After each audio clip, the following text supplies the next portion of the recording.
আদ্দিন হসপিটালের যে লাইসেন্স বাতিল করা হলো, বাংলাদেশের মতো জায়গাতে কোনো হাসপাতাল বন্ধ করে দেওয়া, একদম তাও ছাপরি টাইপের হাসপাতাল না, যেখানে স্টাফ, যেখানে অজস্র মানুষজন, নানান কিছু আছেন না, বিচার আমিও চাই। যিনি গাফলতি করেছেন, যিনি অন্যায় করেছেন, তার বিচার চাই। এখন সরকারের যারা দায়িত্বশীল আছেন তাদেরকে দায়িত্বশীল আচরণ করার মতো যেন আল্লাহ তৌফিক দান করেন। সামনে 5-10 বছর পর আর কোনো হসপিটাল খুঁজে পাওয়া যাবে না যদি সবার লাইসেন্স এরকম বাতিল করে দেওয়া হয়। এজন্য আদ্দিন হসপিটালের যে লাইসেন্স বাতিল করা হলো, এই হসপিটালের লাইসেন্স বাতিলের আপনারা কি পক্ষে? 2 নম্বর বিষয়, যদি পক্ষে না থাকেন তাহলে সরকারের কাছে আপনারা কি অনুরোধ বা আবেদন করতে পারেন না?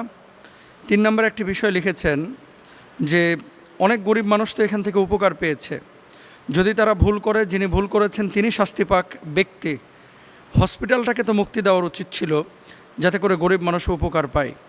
এ ব্যাপারে আপনারা সরকার মহলের কাছে কোনো আবেদন বা নিবেদন করতে পারেন কি না? দেখেন, জাতীয় কোনো ইস্যু তৈরি হলে আলেম ওলামার কাছে একটা ডিমান্ড কিন্তু থাকে যে জাতীয় ইস্যুগুলোতে সরিয়ে যেমন কথা আমরা বলি, তদ্রূপভাবে মানুষের কল্যাণে, মানুষের হিউম্যানিটেরিয়ান কোনো পারপাস যখন ক্রিয়েট হয় তখন সেই জায়গাগুলোতে কথা বলা, এটা কিন্তু একজন খতিবের, একজন বক্তার, একজন ইমামের নৈতিক দায়িত্ব। সেই হিসাবে অনলাইনে এই প্রশ্নটি আমার কাছে পাঠানো হয়েছে। আমি 2টো বিষয় এখানে প্রথমত বলতে চাই। 1 নম্বর বিষয়, শরীরের কোনো একটা জায়গায় যদি ফোড়া ওঠে তাহলে ওই অঙ্গটা কিন্তু আমরা কেটে ফেলাই না, আমরা ফোড়াটার অপারেশন করি বা ফোড়াটাকে নিরসন করার চেষ্টা করি, তাই না? ধরেন মাথার ওপরে ফোড়া হয়েছে, আমরা কি মাথা কেটে ফেলছি? না। এখন অন্যায় আদ্দিন হসপিটালে যারা কর্মী ছিলেন, আমি তো এই ঘটনা ঘটার আগেও তো প্রতিবাদ করছিলাম। মানে আমার ছেলেকে নিয়ে গেছিলাম আদ্দিনের ওই যে বসুন্ধরা শাখায়, নিয়ে যাওয়ার পরে দেখলাম যে তার পা কেটে গেছে, ফিনকি মেরে রক্ত বের হয়ে গেছে। আমি বাচ্চাটাকে নিয়ে দৌড়াদৌড়ি করতেছি, তো এত স্লো, আগে রক্ত বন্ধ করবে নাকি আগে টিকিট নিয়ে এখান থেকে ওখানে, ওখান থেকে ওখানে, তো ওর তো আরও ব্লিডিং হচ্ছে। পরে আমি রেগে গেছিলাম। আমি যে কথাটা বলতে যাচ্ছি যে কর্মীর দোষের কারণে, ডাক্তারের খামখেয়ালির কারণে, নার্সের খামখেয়ালির কারণে, অথবা নিচের কোনো এই কর্মকর্তাদের খামখেয়ালির কারণে কোনো একটা ঘটনা যদি ঘটে, এই জন্য পুরো প্রতিষ্ঠানকে দায়ী করা যদি হয়, তাহলে বাংলাদেশে অসংখ্য হসপিটাল, অসংখ্য প্রতিষ্ঠান, অসংখ্য অর্গানাইজেশন কিন্তু ধরা খাবে। আপনি ঢাকা মেডিকেলে এমন ঘটনা ঘটেছে না অতীতে? রাজশাহী মেডিকেলে ঘটেছে না? ওই রংপুর মেডিকেলে ঘটেছে না যে ডাক্তারের অবহেলার কারণে অথবা ভুল চিকিৎসার কারণে? এমনও তো ঘটেছে যে দাঁত ব্যথা একটা আর একটা দাঁত তুলে ফেলে দিচ্ছে। এগুলো তো অহরহ ঘটনা ঘটছে। এখন কথা হচ্ছে যে যদি এই ধারাবাহিকতা চলতে থাকে, দেখেন আমরা আইনের শাসনের প্রতি এবং রাষ্ট্রীয় শাস্তি যেগুলো নিয়ে নেওয়া হয় কোনো প্রতিষ্ঠানের ব্যাপারে বা ব্যক্তির ব্যাপারে, সেগুলোর কিন্তু আমরা পক্ষে, কিন্তু বন্ধ করার আবার বিপক্ষে। কারণ কি, 250 টাকায় একজন বিশেষজ্ঞ ডাক্তারের কাছ থেকে চিকিৎসা নেওয়া, এটা কিন্তু একজন সাধারণ মানুষের জন্য খুব হেল্পফুল। ইভেন আমার 2 ছেলে কিন্তু আদ্দিনে হয়েছে। আমার 2 ছেলে, আমার নিজের 2 ছেলেও কিন্তু আদ্দিনে হয়েছে। সেটা আজ থেকে 9 বছর আগের কথা বলতেছি। একজন হয়েছে 8 বছর আগে, একজন হয়েছে 9 বছর আগে। এখন আপনি বলবেন যে আপনি আদ্দিনের পক্ষে বলতেছেন যে আপনার ছেলে হয়েছে এই জন্য। না, বিচার আমিও চাই। যিনি গাফলতি করেছেন, যিনি অন্যায় করেছেন, তার বিচার চাই। এখন প্রতিষ্ঠানের যদি বিচার করা হয় তাহলে অসংখ্য মানুষ কিন্তু ক্ষতিগ্রস্ত হবে। এই জন্য সরকারের কাছে আমাদের বাংলাদেশের মতো জায়গাতে কোনো হাসপাতাল বন্ধ করে দেওয়া, একদম তাও ছাপরি টাইপের হাসপাতাল না, যেখানে স্টাফ, যেখানে অজস্র মানুষজন, নানান কিছু আছেন। অন্য জায়গায় গেলে আমাকে 50,000 টাকা খরচ হয়, এখানে 20,000 টাকা আমরা সিজার কমপ্লিট করে যাইতে পারি। আমরা কোনাখানে গেলে 2 টাকাও ছাড় পাই না, আদ্দিনে আসলে আমরা ছাড় পাই। আমার বাচ্চার রিপোর্ট 2 দিন সময় লাগবে, ব্লাড কালচারের রিপোর্ট আছে, তাই না? এখন আমি এই বাচ্চার এই কালচারের রিপোর্ট যদি না কমে, তার ইনফেকশনের পরিমাণ না কমে, আমি অন্য কোথাও নিয়ে আবার রেফার করলাম, আবার টানহাইসরা। প্রত্যেকটা বাচ্চার ভিতরে একই সমস্যা, কারণ আমরা গার্জিয়ান, আমরা ভিতরে ঢুকতেছি প্রতিনিয়ত, জানতেছি এরকম করা উচিত না। আমার একটা আপাতত কথা এতটুকুর ভিতরে আপনারা স্বাস্থ্য মন্ত্রণালয়ের কথাগুলো পৌঁছান যে এত শর্ট টাইমে এটা সম্ভব না করা।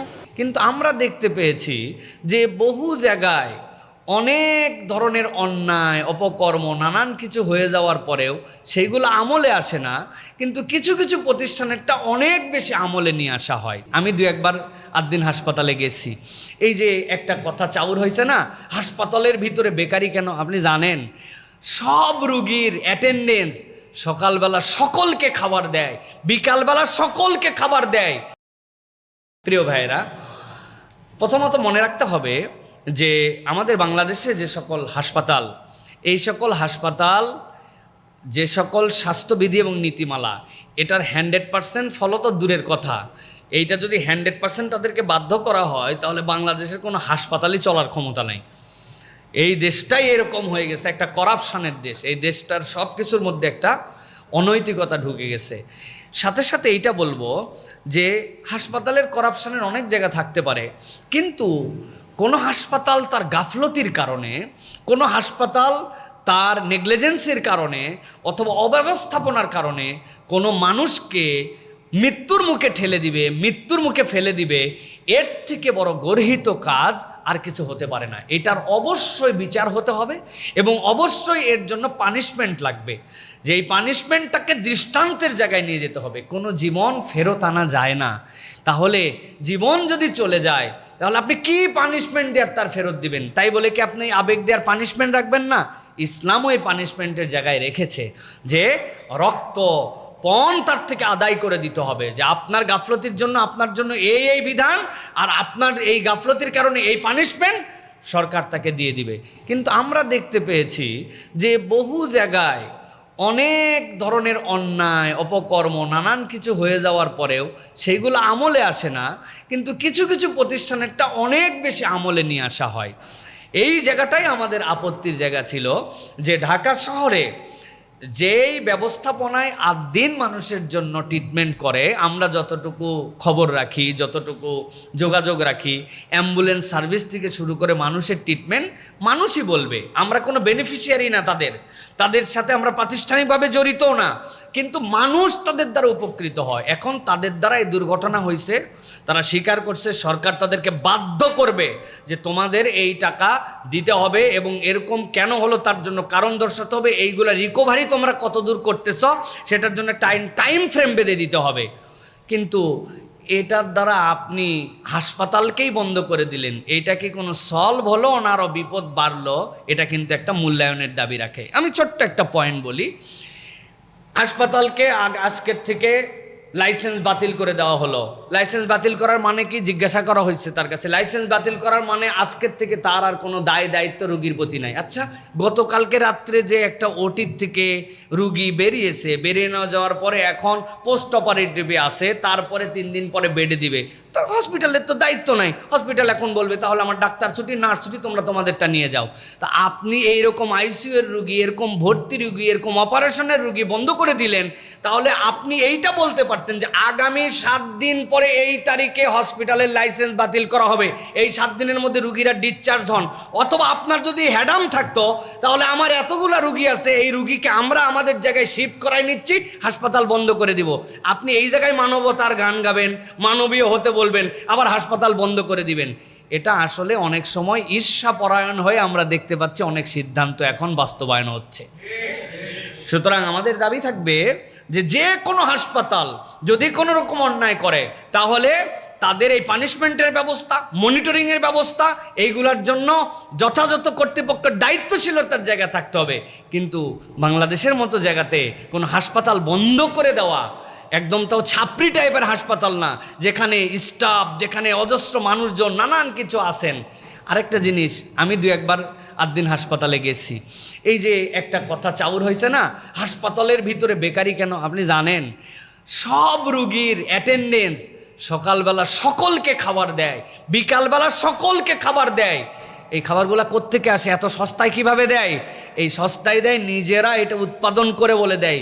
দুনিয়ার কোনো হাসপাতাল আছে অ্যাটেন্ডেন্সকে খাবার দেয়? সকাল বিকাল তারা এই খাবারগুলো প্রোভাইড করার জন্য চেষ্টা করে। এখন যে কোনোভাবেই হোক, এখন এইটাকে যে পর্যায়ে নিয়ে যাওয়া হয়েছে, আমরা বলবো যে আপনারা আরেকবার পুনর্মূল্যায়ন করেন, বিবেচনা করেন, তাদেরকে শর্ত সারায়েত দেন, যে টাইট দেন, যে তারা যেন এরকম করতে না পারে।